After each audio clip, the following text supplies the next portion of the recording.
কল্পনা করুন তো, আপনি সকালে ঘুম থেকে উঠলেন এবং আপনার কফি মেশিনটি জানত ঠিক কটায় আপনার কফি লাগবে। আপনার ফোন আপনাকে বলছে আজকের দিনটি আপনার জন্য কেমন যাবে। এটা কোনো সায়েন্স ফিকশন সিনেমার দৃশ্য নয়, এটাই আমাদের বর্তমান কৃত্রিম বুদ্ধিমত্তা বা আর্টিফিশিয়াল ইন্টেলিজেন্স, এআই। গত কয়েক বছরে আমাদের জীবন যেভাবে বদলে গেছে তা গত 100 বছরেও হয়নি। কিন্তু প্রশ্ন হলো, এআই কি আমাদের কাজ সহজ করছে নাকি আমাদের জায়গা দখল করে নিচ্ছে? আজ আমরা জানব এআই এর গভীরে। সহজ ভাষায় বলতে গেলে এআই হলো মেশিনের সেই ক্ষমতা যার মাধ্যমে সে মানুষের মতো চিন্তা করতে, শিখতে এবং সিদ্ধান্ত নিতে পারে। এটি মূলত ডেটা বা তথ্যের ওপর ভিত্তি করে কাজ করে।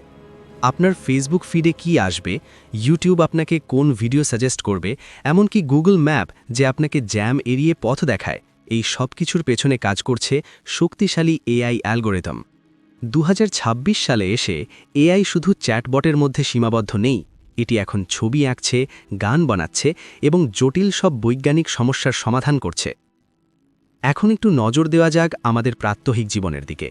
শিক্ষা এখন আর শুধু পাঠ্য বই নয়, এআই টিউটর আপনার শেখার ধরন বুঝে আপনাকে পড়া বুঝিয়ে দিচ্ছে। চিকিৎসা ডাক্তাররা এখন এআই ব্যবহার করে অনেক আগেই রোগ শনাক্ত করতে পারছেন, যা হাজার হাজার প্রাণ বাঁচাচ্ছে। ফ্রিল্যান্সিং ও ক্রিয়েটিভিটি আমাদের তরুণরা এখন চ্যাট জিপিটি বা জেমিনির মতো টুল ব্যবহার করে কোডিং করছে, কন্টেন্ট লিখছে। যেখানে আগে একটি কাজ করতে 3 দিন লাগত, এখন এআই এর সহায়তায় তা হচ্ছে মাত্র 3 ঘন্টায়। কর্মসংস্থান এবং ভয় অনেকেই প্রশ্ন করেন, এআই কি আমাদের চাকরি খেয়ে ফেলবে? উত্তরটা সরাসরি হ্যাঁ বা না নয়। হ্যাঁ, কিছু গতানুগতিক বা ক্ল্যারিক্যাল কাজ হয়তো মেশিন নিয়ে নেবে, কিন্তু ইতিহাস বলে প্রতিবার যখন নতুন প্রযুক্তি এসেছে তখন নতুন ধরনের চাকরির সৃষ্টি হয়েছে। এআই আপনার চাকরি নেবে না, কিন্তু যে ব্যক্তিটি এআই ব্যবহার করতে জানে সে হয়তো আপনার জায়গাটা নিয়ে নিতে পারে। তাই আমাদের এখনকার মন্ত্র হওয়া উচিত নিজেকে আপস্কিল করা বা নতুন কিছু শেখা। এআই এর অন্ধকার দিক ও নৈতিকতা। তবে সবটাই কি ভালো? একদমই নয়। ডিপ ফেক প্রযুক্তি ব্যবহার করে তৈরি করা হচ্ছে ভুয়ো ভিডিও, যা সামাজিক অস্থিরতা তৈরি করতে পারে। এআই এর হাতে আমাদের ব্যক্তিগত ডেটা কতটুকু নিরাপদ? এছাড়া এআই যদি ভুল সিদ্ধান্ত নেয় তবে তার দায়ভার কে নেবে? তাই প্রযুক্তির উন্নতির পাশাপাশি আমাদের নৈতিকতা এবং শক্তিশালী আইনের প্রয়োজন এখন সবথেকে বেশি।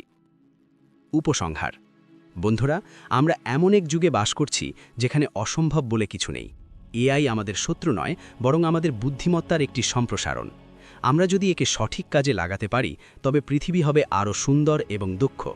তবে মনে রাখবেন, মেশিন যতই উন্নত হোক, মানুষের বিবেক এবং সৃজনশীলতার জায়গা কেউ নিতে পারবে না। আপনার কি মনে হয়, এআই আমাদের জন্য অভিশাপ নাকি আশীর্বাদ? কমেন্টে অবশ্যই জানান। দেখা হবে পরের ভিডিওতে। আল্লাহ হাফেজ।